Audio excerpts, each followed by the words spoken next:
everyone, welcome back. Today I have my Shakespeare socks on. So this can only mean one thing. We're going to be talking about books. I thought what I'd do today is I would give you a tour of all of the books I have in my room at uni. It's probably an excessive amount, I will admit that. But for me the books are part of the decor. Most of these books I kind of actually brought up because I would be interested in reading, but I'm also aware that when I'm at university I tend to read less books on the outside just because I have less time. I'm so saturated with reading all day, but they make me feel cozy. They make a place really feel like home to me if I have books that I can pick up and just have a flick through, have a browse, and having that choice makes me feel much more settled and much more calm. It's also a little insight into what's capturing my attention kind of every so often or what I want to present, because what you will notice in the following clip is that there is quite a lot of poetry compared to the amount of poetry I actually read. So take from that what you will. I haven't actually talked about most of the books, I'm just going to go through them to show you, but if you want to hear about more about any of them, firstly I'll have to actually read it, which would be quite useful because I do need prompting to do that.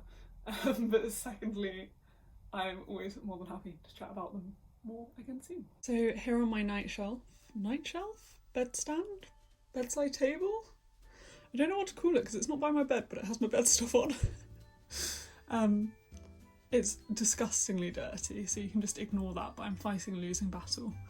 I have the nation's favourite love poems. I believe it's Seamus Heaney's. Seamus Heaney's Open Grounded Poems from 1966 to 1996. Europe on a Shoestring has loads of lovely tabs from all of the planned trips that I will hopefully go on one day when COVID is over. George Eliot's Middlemarch and 14,000 Things to Be Happy About.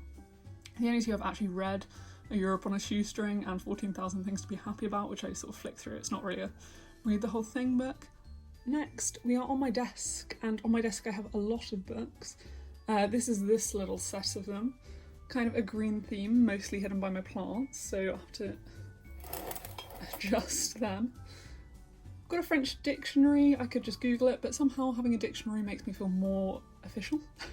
I've got Madame Bovary, Caroline Lucas's Honourable, I think it's called. Honourable Friends, ?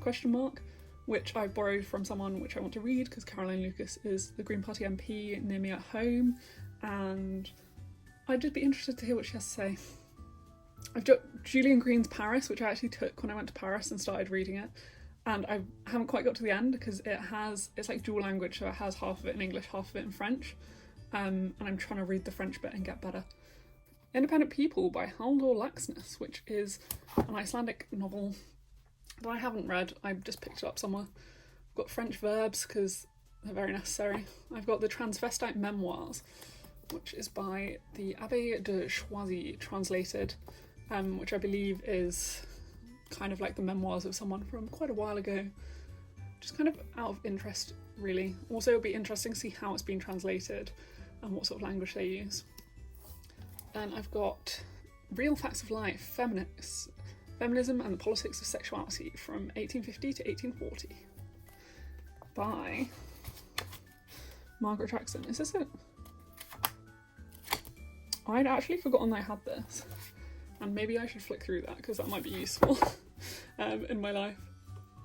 I've got À l'École des Sorcières, which is French Harry Potter, and then I've got another French book. It's Le Pied Noir à la Mer by Fred Neidhart, which I would like to read. I'm trying to get better at French, so I should probably give that a go at some point. I've got a French grammar book, colouring book, a book of Picasso's Vollard Suite, which is just some line drawings, and then a couple of these big books which are gorgeous. So I've got Botticelli and Henri Toulouse-Lautrec.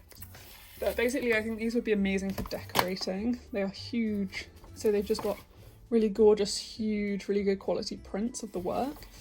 So I'm kind of planning to probably keep these and use these to decorate someday. Then on the other side of my desk I have Paul Takes the Form of a Mortar Girl by Andrea Lawler. I'm using this for an essay, for my English lit essay, so that's why it's out. I've got J.J. Bella's Mask Off, Lotte by Shola von Reinfold, Lola Olafemi's Feminism Interrupted, Hope in the Dark by Rebecca Solnit, Black Feminist Thought by Patricia Hill Collins, Decolonising Transgender 101, Innocent Subjects by Therese Johnson, and Gender Politics by Cyril Monroe.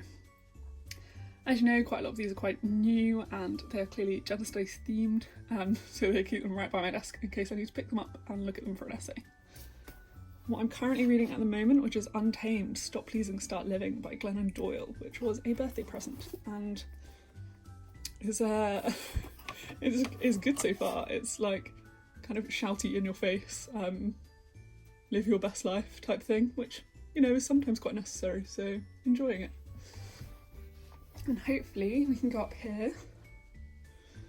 Only one of these is actually a real book, which is Vindication of the Rights of Woman in there. Then we've got Cousin Phillips and Other Stories by Elizabeth Gaskell, Romeo and Juliet by William Shakespeare, Bridge of Clay by Marcus Zusak, Braid's End by Ford Madox Ford, a couple of the Colette books, and How to Be a Woman by Caitlin Moran. I have not read any of the ones on this shelf. I've read a bit of Vindication of the Rights of Woman, and I have read Romeo and Juliet, but these are all books to be read. And if we move up to the top shelf, these books I have read more of. So we have Susan Sontag's Notes on Camp, Money a User's Guide by Laura Wheatley, Sex and Punishment by Eric Berkowitz, Vagina by Naomi Wolf, Carol by Patricia Highsmith, La Chanson de Richard Strauss by Marcus Mattei and Alexandre Houtard, which is in French. Again, it's a French kids book. Then I have more poetry. William Wordsworth, an anthology.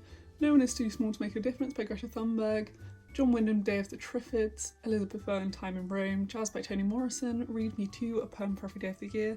And The Case for Working with Your Hands, Why Office Work is Bad for Us and Fixing Things That Feels Good by Matthew Crawford, which I'm really excited to read because I've got quite into like more practical gardening stuff at the moment. And then finally I have a little section up here which is ones I've read that don't necessarily go with my colour scheme, so I'm sort of hiding them away. But Cordelia Fine's Testosterone Rex, Shanti Mutu's Serious Blooms at Night, Ocean Vuong's On Earth We're Briefly Gorgeous, No Curated Closet by Anushka Reid, and Alice Walker's Meridian. And those are my books. It's a bit of a chaotic filming thing, but I just thought it would be fun to document and see how many of these I actually read anytime soon. Because it's probably not going to be that many of them. I love a nosy around other people's bookshelves, especially before the bookshops are open. It's nice to have that feeling again. And I'll see you when bookshops are open again.